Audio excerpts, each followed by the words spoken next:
احنا معانا الاستاذ عصام بيه الصغير، رئيس هيئة البريد. اهلا بيك يا عصام بيه.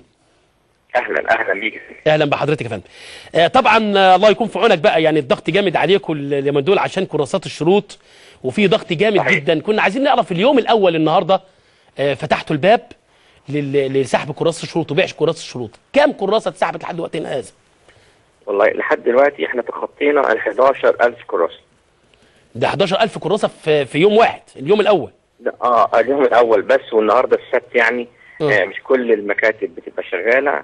النهارده يعني الاقبال اكتر من طبيعي. 11000 كراسة لحد دلوقتي. واحنا عندنا مكاتب شغالة للساعة 6 علشان كم مكتب يا ريس؟ يا ريس كم مكتب يا استاذ عصام؟ الكراسات موجودة في 600 فرع.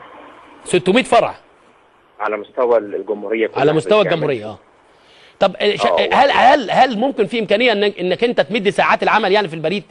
يعني لو الضغط زاد عليك، وخصوصا اول يوم النهارده 11000. طب يعني ده اللي حصل فعلا النهارده، انه لما لقينا الضغط المفروض مكاتب تمام الساعه 2، خلينا مكاتب للساعه 4 ومكاتب للساعه 6 عشان ندي الناس براح وما يبقاش الناس في ضغط، وخصوصا انه الفتره يعني الفتره طويله، ما هياش يومين ثلاثه، يعني احنا عندنا شهر. بس واضح ان في اقبال شديد من الجمهور على المشروع يعني. طب هو لحد امتى يعني فتح الباب للكراسات الشروط؟ كم يوم الناس شهر يا فندم. وزاره الاسكان فتح الموضوع لمده شهر كامل. فيعني ما فيش داعي ابدا للضغط من اول يوم، بس واضح ان الناس يعني في ضغط شديد، في اقبال، هيبقى في اقبال. في اقبال كبير جدا. فلحد دلوقتي احنا تخطينا ال 11000 عميل من الصبح. طب انت مش شايف يا ريس ان مع الضغط ده هل يمكن ان يؤثر ذلك على عمل البريد العادي؟ الخدمات اللي بتقدمها هيئة البريد ومكاتب البريد بقى، الحوالات والجوابات والكلام ده كله، والتحويلات اللي بتتم عن طريق هيئة البريد والدفاتر التوفير بتاع البريد واصحاب المعاشات والكلام ده، هيأثر عليا؟ ممكن يأثر عليا ده؟ هقول لحضرتك، هو يمكن احنا محظوظين ان الفترة دي ما هياش فترة معاشات. احنا المعاشات بتبدأ اول اسبوع في الشهر.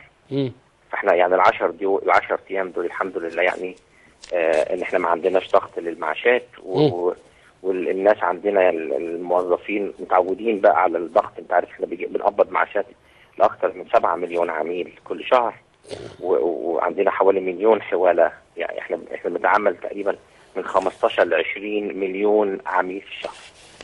20 مليون عميل في الشهر، ده انت متعود على الضغط ده.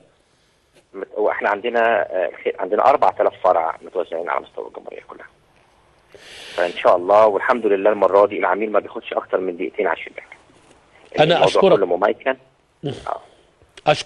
اشكرك عصام بيه، رئيس هيئة البريد.